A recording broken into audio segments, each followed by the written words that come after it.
یہ دور تہذیبوں کے ٹکراؤ کا دور ہے۔ دنیا میں مختلف تہذیبیں آپس میں ٹکرا رہی ہیں اور دنیا میں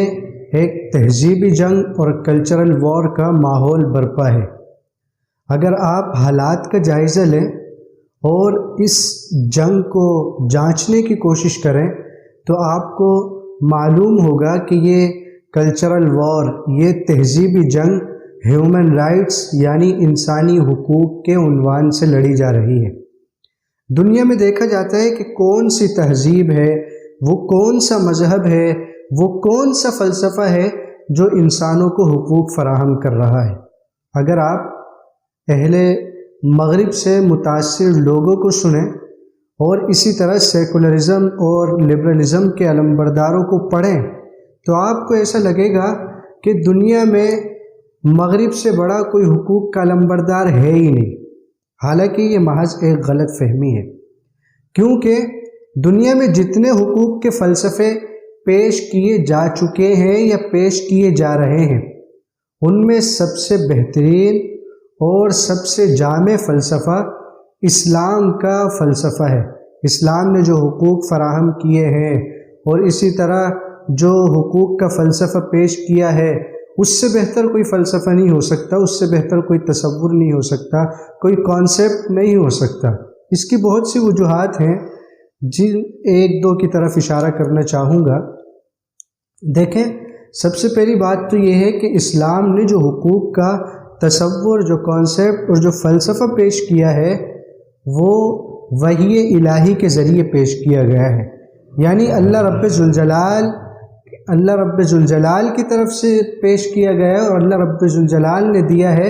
اور اللہ رب ذوالجلال وہ ذات ہے جس نے انسانیت کو وجود بخشا ہے، یعنی وہ انسانیت کی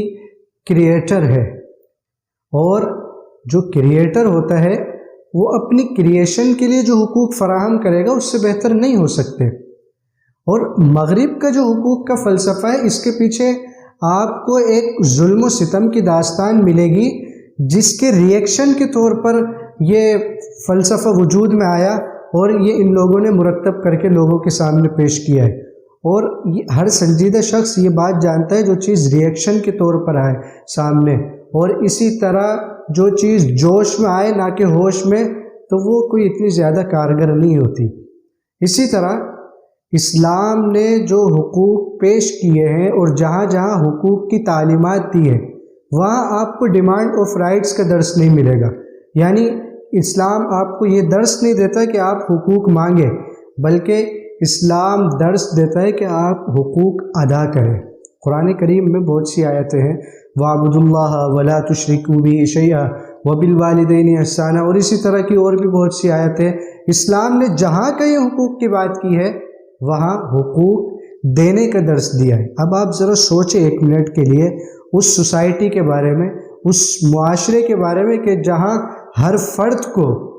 اور ہر شخص کو یہ فکر لاحق ہو کہ میں نے حقوق ادا کرنے ہیں، تو پھر کوئی شخص بچے گا ہی نہیں کہ جس کو حقوق نہیں مل رہے ہوں۔ اور جب ہر ایک کو حقوق مل رہے ہوں گے تو پھر وہ سوسائٹی بہت امن کا گہوارہ بن جائے گی۔ اس کے برخلاف جو دوسرے فلسفے ہیں اس میں کیا درس دیا جاتا ہے کہ آپ اپنے حقوق مانگیں۔ اب دیکھیں معاشرے میں جو ایک کشمکش چھائی ہوئی ہے اور ایک عجیب و غریب ماحول ہے کہ ہر ایک حقوق کی آواز بلند کر رہا ہے، کئی مزدوروں کی یونین بنی ہوئی ہے، کئی وکلاء کی، اور اسی طرح معاشرے کا ہر شعبہ چاہے وہ ٹیچرز کا ہو، جو بھی ہو، وہ بلند کر رہے ہوتے ہیں آواز کہ ہمیں حقوق دیے جائیں، ہمیں حقوق دیے جائیں۔ یہ جو کشمکش ہے اس کی ایک وجہ یہی ہے کہ اس فلسفے میں حقوق ادا کرنے کا درس نہیں ہے، حقوق مانگنے کا ہے۔ اب ہر کوئی شخص اپنے حقوق کی تلاش میں گھوم رہا ہے۔ اگر اسلام کے فلسفے کو رائج کیا جائے اور ہر شخص کو حقوق ملے تو پھر یہ معاشرے کی اس کشمکش سے ہم باہر آ سکتے ہیں۔